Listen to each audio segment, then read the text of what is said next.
By the time Patricia Núñez's cough started, she was already familiar with the dreaded dry hacking sound tormenting patients who had for weeks been filling the Madrid emergency ward where she works. We were fed up of hearing it at the hospital, so it was just a matter of time before I would contract it, said Núñez, a 32-year-old nurse who tested positive for the new coronavirus about a week ago. Speaking via video call from her home, Núñez said she is eager to recover so she can relieve overworked colleagues dealing with a rising wave of patients and dwindling numbers of healthy nurses and doctors. The worst thing is that you need to stay at home, worried about infecting relatives, while knowing that you are dearly needed at work, she told the Associated Press. The coronavirus is waging a war of attrition against healthcare workers throughout the world, but nowhere is it winning more battles at the moment than in Italy and in Spain, where protective equipment and tests have been in severely short supply for weeks. Spain's universal healthcare system is a source of national pride and often hailed as a reason for its citizens' legendary longevity, but the outbreak is exposing its shortcomings, some of which are the result of years of budget cuts. The country's hospitals are groaning under the weight of the pandemic. Video and photos from 2 hospitals in the Spanish capital showed patients, many hooked up to oxygen tanks, crowding corridors and emergency rooms. At the 12 de Octubre University Hospital, patients could be seen on the floor in recent days as they waited for beds. The hospital says the patients have since been accommodated elsewhere. On Wednesday, the number of medical personnel infected was nearly 6,500 nationally, health authorities said, representing 13.6% of the country's 47,600 total cases and about 1% of the health system's workforce. At least 3 healthcare workers have died. We are collapsing. We need more workers, said Lidia Pereira, a nurse who works with Núñez at Madrid's Hospital de la Paz, which has 1,000 beds. This week, 11 of the hospital's 14 floors are devoted to caring for those suffering from COVID-19, and there is still not enough room. The patients with less serious cases of the disease are being put in the hospital's gym or in a large tent outside.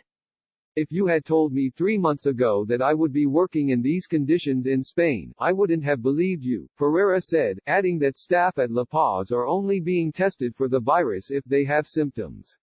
If they did regular testing, they might end up without any workers. Widespread infections among health workers reflects the universal difficulty of stemming the spread of the pandemic. But sick health workers do double damage, they add to the toll while also hampering the ability to respond to the crisis. On top of that, they raise the specter of hospitals becoming breeding grounds of infection. Spain's experience has been reflected elsewhere. The World Health Organization's Director General this week called reports of a large number of infections among health workers alarming. Even if we do everything else right, if we don't prioritize protecting health workers, many people will die because the health worker who could have saved their lives is sick, Tedros Adhanom Ghebreyesus told journalists. In Italy, where nearly 1/10 of more than 74,000 infections are among medical workers, doctors and nurses have been begging the government daily to provide more masks, gloves and goggles. Please don't leave us alone, help us help you, Dr. Francesca De Gennaro wrote in an open letter, asking for gear.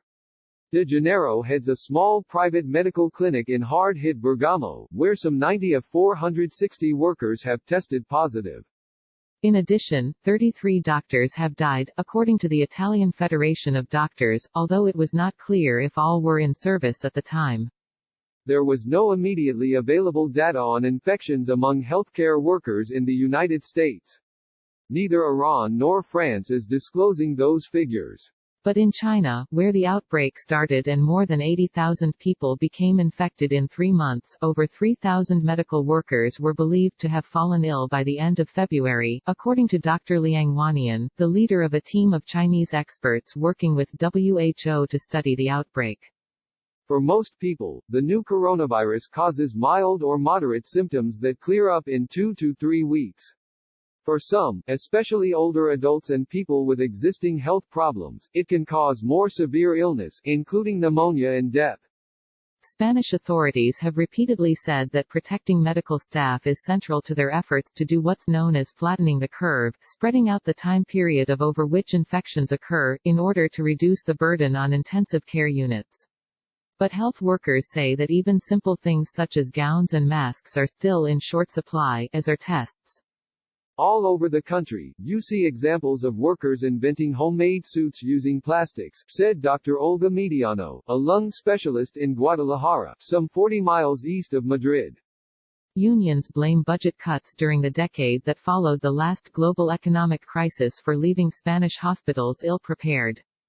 In response to the criticism, authorities have promised to distribute hundreds of thousands of masks and COVID-19 fast tests this week.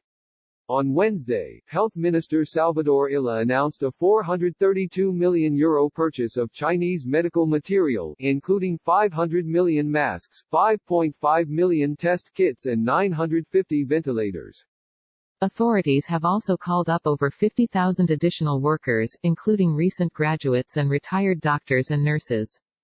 Asked about supply shortages, the head of Spain's Health Emergency Coordination Center acknowledged that the country has struggled to secure the necessary equipment. There is an international fight now to acquire the needed supplies, Fernando Simón said Wednesday. For many health professionals, the virus itself is only one part of the equation. The overwork, the constraints on physical contact with patients, and the stress of knowing they are putting their own loved ones at risk also have an emotional toll. Pereira said watching patients die alone is killing all of us inside. Physically this is extremely complicated, but psychologically it is appalling, said Núñez, the recovering nurse. But we need to deal with the outbreak first, and then we'll think later how to deal with the knock-on effects that it leaves in each of us.